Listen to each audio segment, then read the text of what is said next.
Good morning. Give me a second here. Get some more coffee in.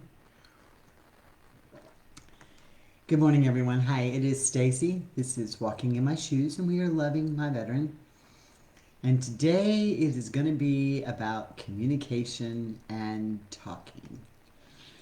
Something we don't do well. It's one of the things none of us do well. So we're going to talk about communication and how do you communicate with somebody who doesn't communicate anyway. So that's where we're at today.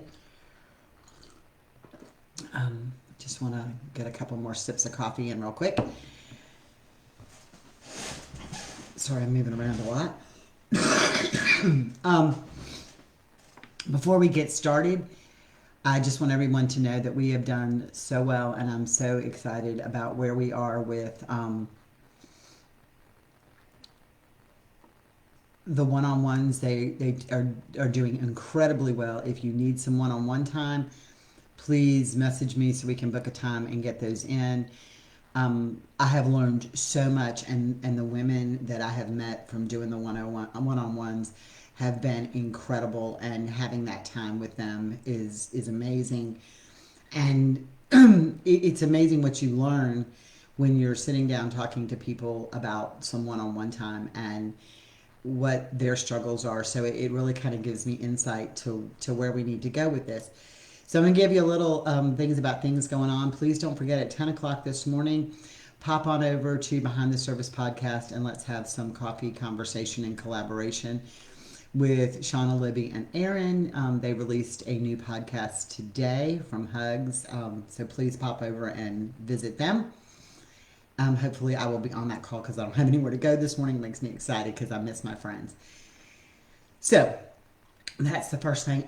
Mondays, Walking in My Shoes, we're going to do the taboo, and we're going to talk about sex and intimacy on Monday and some of the things that we lack in our relationships, and how we feel about the sex and intimacy part of, sorry, I got to get all adjusted this morning, how we feel about the sex and intimacy part.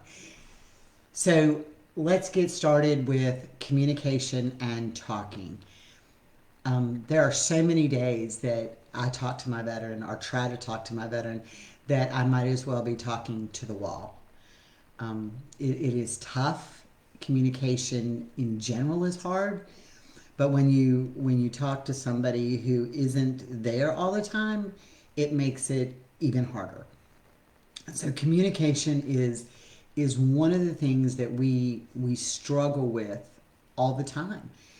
You know, I read the things, you know, I'm in support groups, I read the messages, we get so many here, and we just talk about, you know, I've tried to talk to them, but they don't listen, or we're back to the same thing over and over again. And y'all know my definition of insanity is doing the same thing over and over, trying to get different results. Well, if you're continuing to communicate with your veteran and it's not working, we have to find a different approach to communicate with them. So the first thing that we all have to understand is communication is one of the most basic skills that we learn. From an infant on, we have communication. You know, when we can't even speak yet, when a diaper is icky, we cry. When we're hungry, we cry. I mean, so we communicate with that loving look and the gurgling and the stuff that we do as infants. We learn that from the very beginning. So we communicate a need and our need gets handled. Well, that's the way it's supposed to be. And it doesn't mean that that's the way it is, because with a veteran with PTSD, it is very tough sometimes to communicate. I use the analogy, my veteran speaks 3 languages, and we can be sitting in a conversation, and just to irritate me, he will start in English and then change languages 3 times in the conversation. And I'm like, but there are times that we are speaking English to each other, right? And I still feel like I'm sitting there with somebody who speaks in a foreign language because we're just not getting it. So we have to find that way to get it. What do we need to communicate?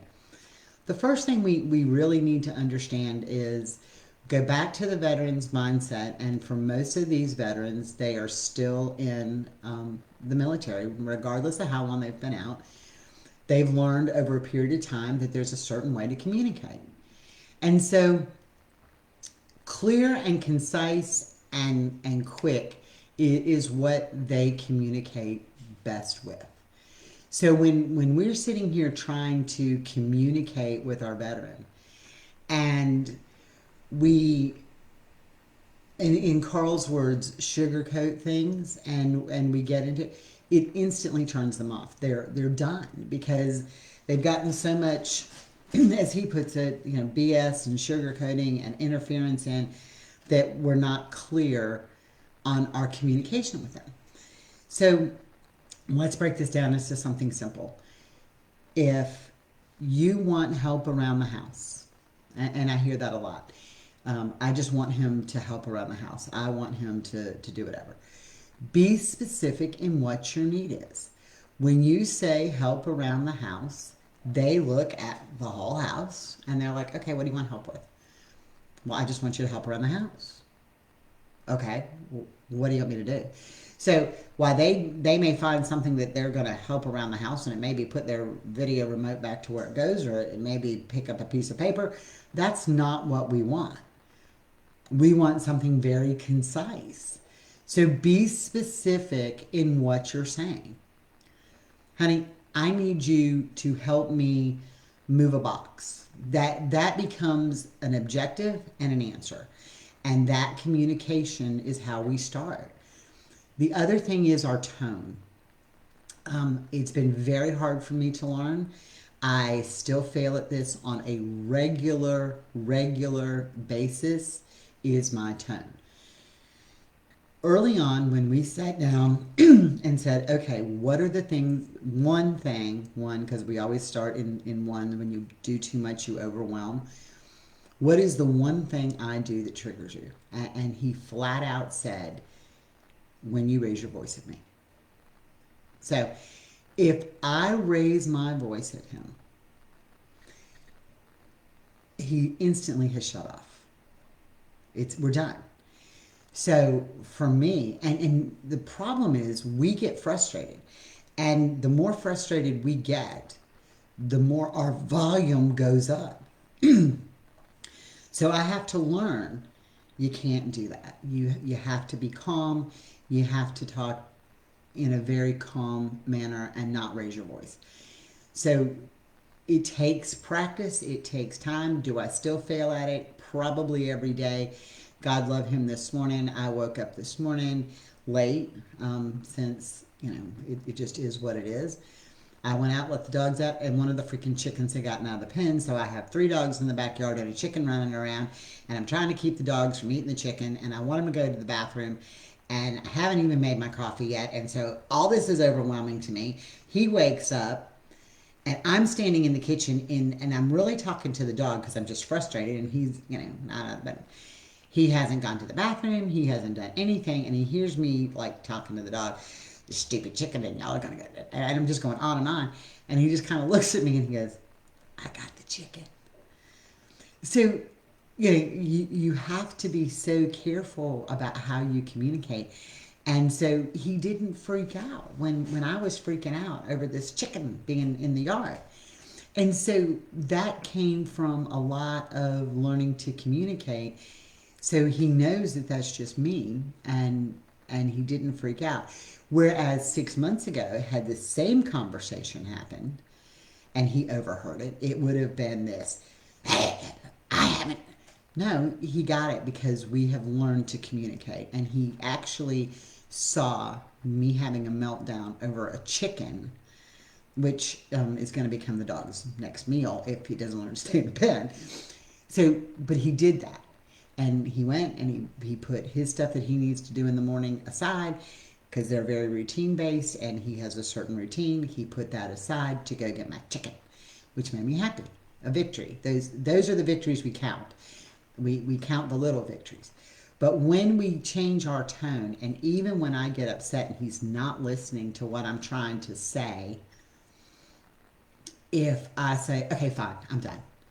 and I get up, even if I haven't raised my voice, and my body language changes, he's done. We've shut off. So it is so hard to communicate, and most of the time they're distanced. So how do you go in when they're distanced and they're, you know, I go back to the video game analogy, and so many spouses say they're always playing a video game, they're always watching TV, they're always doing this. It's them. Again, that's their coping mechanism that has been allowed to happen for so long that it pushes that constant thing in their head back, and they don't have to think about the real world. So it's soothing for them. Somebody's got something to say, so let me scroll down here and look at this. They don't, yeah, he lost his cell phone and refuses to get another. Live 40 minutes apart. Girl, you just need to drive over there and get them on a cell phone. Just show up and say, here. Because they do. I mean, like if Carl's phone breaks or doesn't work, he's like, I'm fine, I don't need it. I'm like, what do you mean you don't need it? I can't breathe without my cell phone. So you do have where they don't want to communicate. But you just have to make that communication happen. And how you make it happen is in little steps. It takes, I'm telling you, a year ago, we could not have the in-depth conversations that we have today. And we had some great in-depth conversations, but it started with little things like, can you put the dishes away so I can wash more? And not a question. Look, do not ever phrase it in a question. Because if you give them the option, can you put the dishes away so I can wash others? Well, now it's a yes or no. Can you? Do you want to? Do you feel like it? Instead of going and saying, hey, babe, I need to do this. Will you please come put the dishes away? Now it's not a question. It's a, I need this, and you need to do. So be very clear in what your expectations are. Same with him not wanting to communicate. You really, 40 minutes apart, go get a freaking burner phone, take it to his happy tail and say, here, I know you don't want a phone, but it is important to me that we can talk, and this is how we're going to do it. She drives over every time her kids are gone. Sometimes he's there, sometimes he's not. Girl, they get that way. They get that way.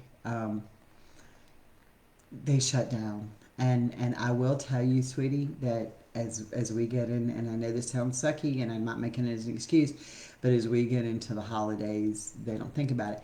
And veterans have no empathy. That's one thing you're going to find pretty quick, is most veterans have no empathy. They have love. They have the ability to love, but they have no empathy. So when we need all of this, they don't.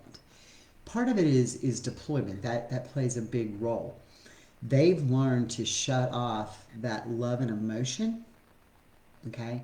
Because they had to do that when they were deployed.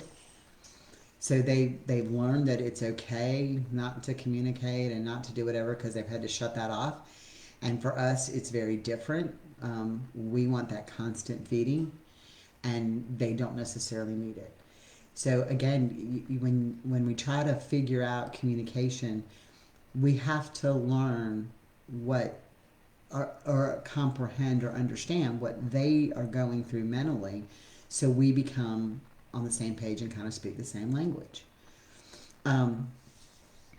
So yes, writing him notes is incredible, and I will tell you that even though he doesn't answer, and it's very frustrating because you feel very alone.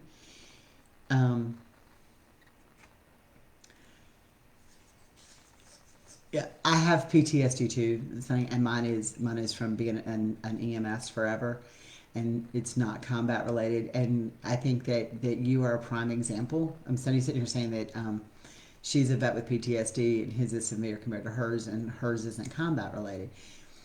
I think that when you take somebody like you and me, that we are probably something that when they look at PTSD, that all PTSD is not the same. Combat PTSD is so different than our PTSD. Yes, I have it, and I had my meltdown today in the kitchen over the stupid chicken. And that was like my moment, and I couldn't fix this. But so it is. It's very different. Combat related PTSD is so different because when you have combat PTSD, you never get out of that war moment. It's always playing in the back of your mind. So with the distancing that he's going through, he doesn't care because he did it over there. So he doesn't realize that we need him. You need him.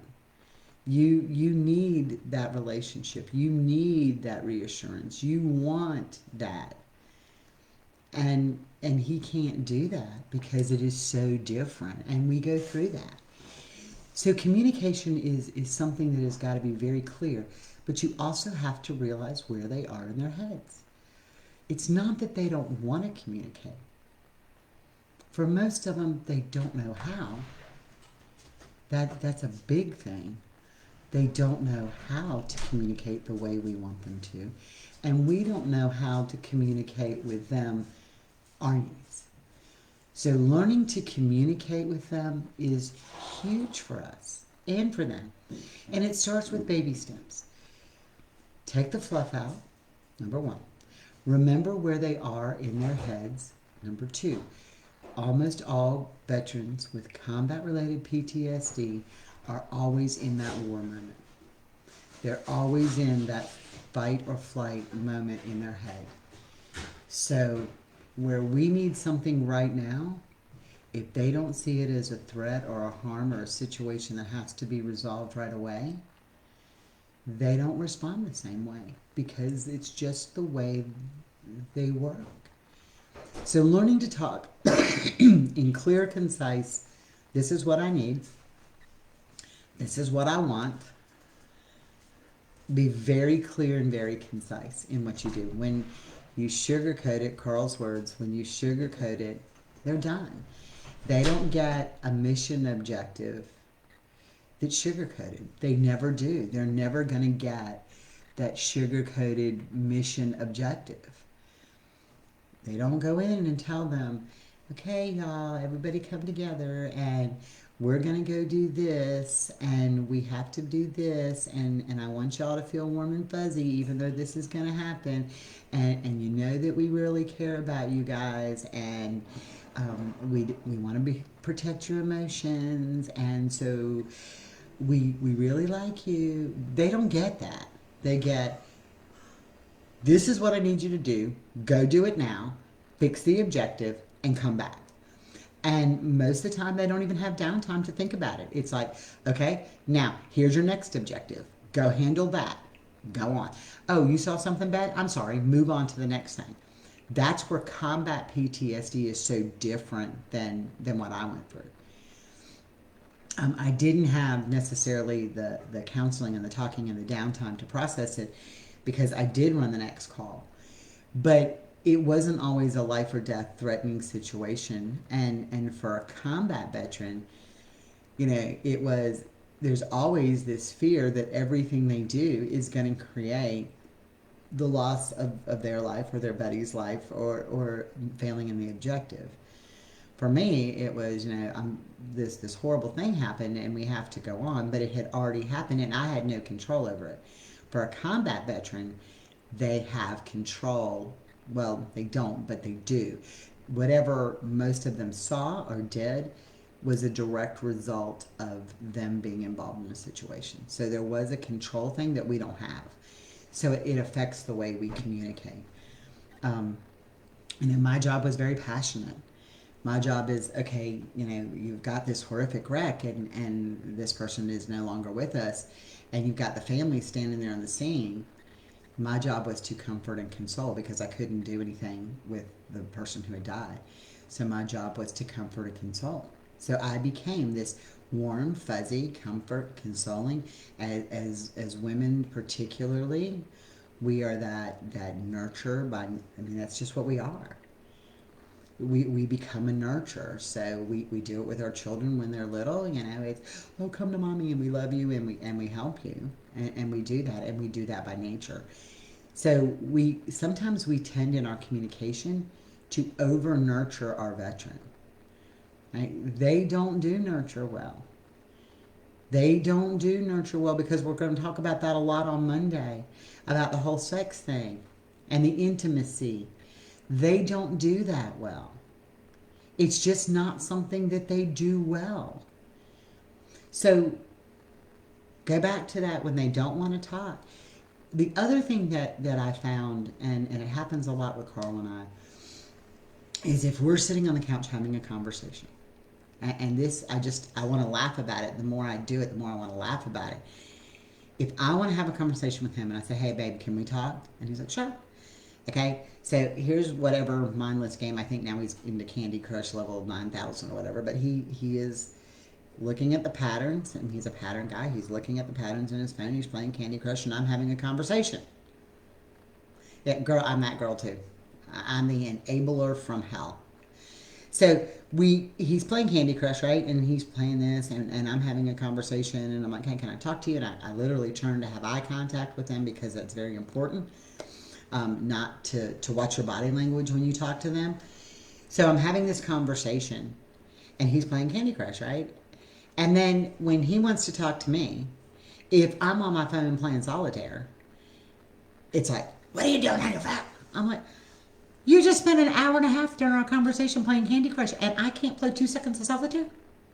So it's different for them. So you just want to kind of go, ugh. But it's just something that you learn. You learn over time. So even if they're playing Candy Crush or Grand Theft Auto or whatever's in the background, most of the time, especially TV, y'all, please understand, most of the time they have that on as background noise to drown out that constant movie that plays in their head. Quiet is something that's very hard for a veteran to see. A combat veteran with PTSD. I assure you, when you start looking and thinking now, I didn't realize it. We always have to have some form of noise. Almost always. Whether it's the fan in the bedroom.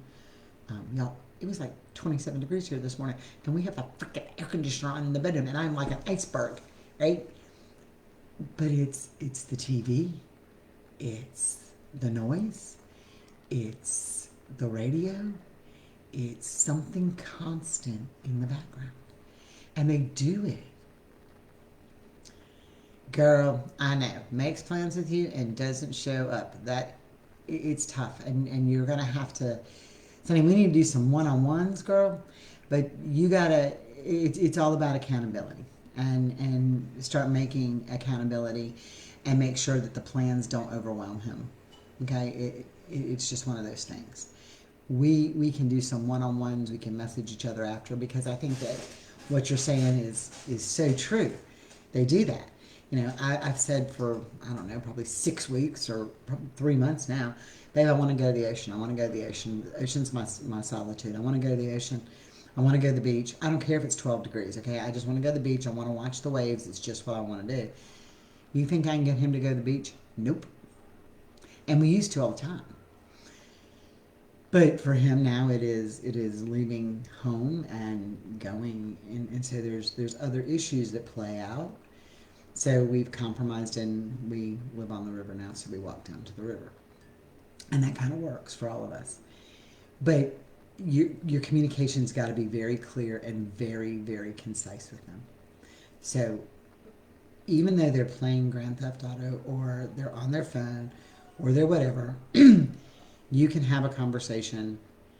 He makes them, yeah, girl, you need to just go in and slap him one good time. I didn't say that, but you know what I'm saying. You got to remember, it's just, a lot of it's just pushing that down. It's pushing that back. So you can still have that conversation. Again, you've got to be clear in what your needs are. And I don't want to diminish the fact that they're grown adult men or women.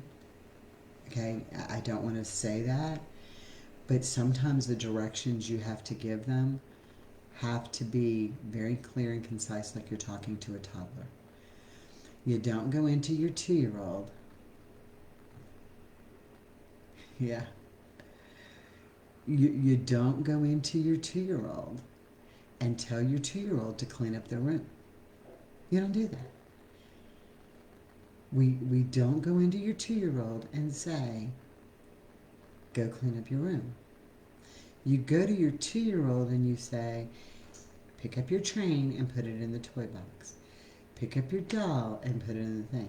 They do struggle with very basic communications, and it's very frustrating. But when you learn, Stephanie, what works, and I'm telling you, anything more than one or two objectives that you want to discuss, anything more than one or two, they're done. That's why I am emphatic about, and I have a list. It's an ongoing list, and I don't care if Carl sees it, because at this point I don't. It is an ongoing list about things that I need to address. Things that we had a list that had big things in the beginning, like, they all go through rage, and we know that happens. Is if you touch me in anger, we're done. That was my number one thing. If you touch me in anger, we're done. So that was the one thing we addressed, and for him it was me yelling. Now we've evolved, and it's like, Stacey, you need to stop with your knee-jerk reactions. And so now I look at him and say, what is a knee-jerk reaction? Show me how I did that this time. And so we kind of reanalyze it, because we have learned to talk. But I am telling you the absolute best advice. We have to learn. This is a learned behavior on both parts, because communication is something that we come with as babies.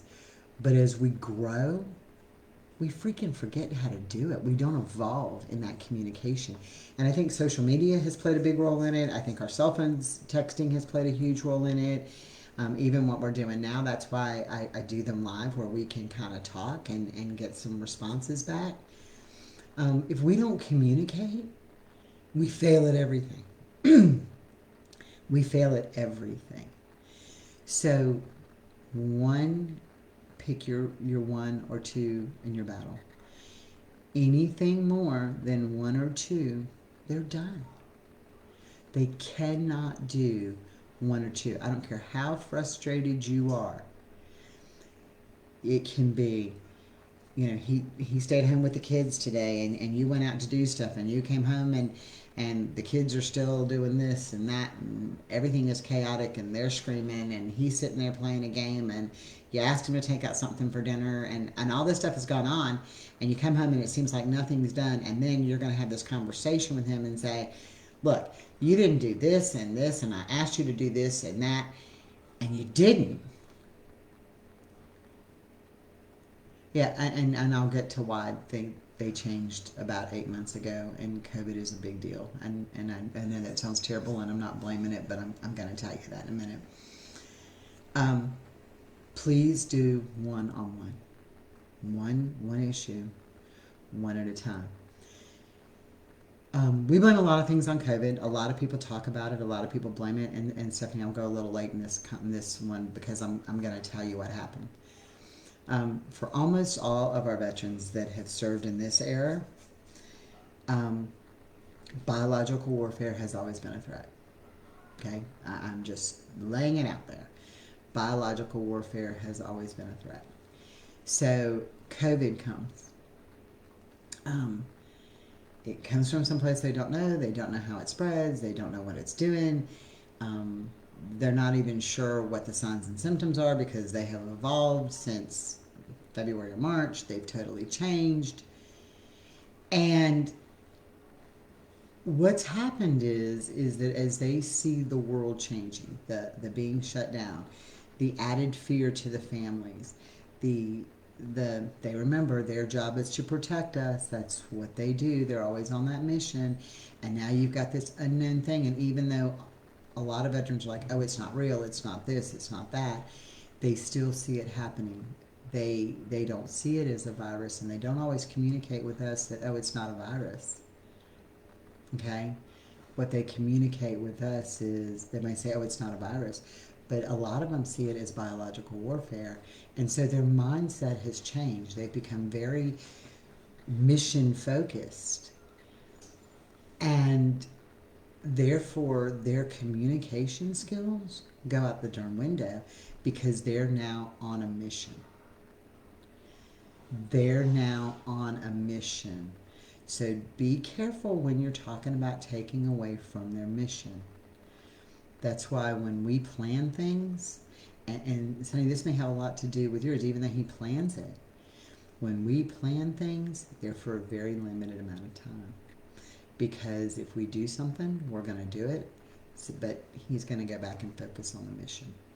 So I know that sounds like a cop-out, but the more veterans I've talked to, and that is one of the things that we do that's so different is I want that veteran's perspective. You know, I've got some veterans who are opening up and being very honest. Girl, that will be a whole topic. We will discuss. Nita is so right on this. On Tuesday, I'm going to write a note right now. On Monday, we're going to talk about the whole intimacy. On Tuesday, we are going to talk about the benefits being denied, treatment being denied, because that is a huge thing. That is a huge thing. Bye, Sonny. That is a huge thing. Is the treatment being denied? It's huge. You know, I've had so many people this past week and past few weeks. And I had a veteran go in and want treatment for alcohol and drug use. Right? I had to go in for alcohol and drug use and suicidal thoughts. They kept him 4 days, and they said he wasn't alcoholic enough to determine inpatient treatment, and they sent him home. He went in asking for help, and they sent him home because he wasn't alcoholic enough. I have another friend who has been tried to commit suicide, was admitted for 3 days to a non-VA facility because that's the only place they had a bed. When he got out, it's been 8 weeks and he still hasn't had an appointment with the VA. Yes, so medical treatment is being denied is a huge thing. And there's some reasons behind how that works. Yeah. I'm agreeing with you, sir. And let me rephrase that where you're saying that you hate the VA. I will tell you, after doing a lot of research, the VA probably is the best at combat-related PTSD treatment when they learn to treat each person as an individual. We have so many veterans that are funneling through that they're not getting quality of care, and it is just one of those things that are very, very hard to deal with. So that might be a Tuesday or Wednesday. We might have to do both days. So I'm going to make that Tuesday and Wednesday of next week. We're going to talk about the VA and medical care and how they get it and what happens when our veteran gets to that crisis stage and crisis intervention. I've done that for a long time, and how long they keep them and what they do about sending them out. So we will do that Tuesday and Wednesday. Monday we're going to talk about the intimacy thing and how that is hard for them. All right, ladies and gentlemen, I have got to run because we are past our little 30 minutes, and I try to keep it close to that. I could talk all day because it's just one of them things I do. I communicate well, just not always with my veteran, just so you know. If you need to do some one-on-ones, I am happy to do that. Yeah, the hotline is a savior. And Stephanie, we can also use that hotline. So we'll discuss that some more in the Tuesday and Wednesday, what the VA has, how it works, and where we're finding lack of care at times and what's happening with them. All right, ladies, have a great day. Don't forget Thursday, 7 p.m. Eastern Time, Let's Talk, where we're there with our veterans and any veteran who wants to show you. If your veteran doesn't want to come, you don't have to, but there's enough veterans on there to get some really good perspective. Um, I encourage you just to do this.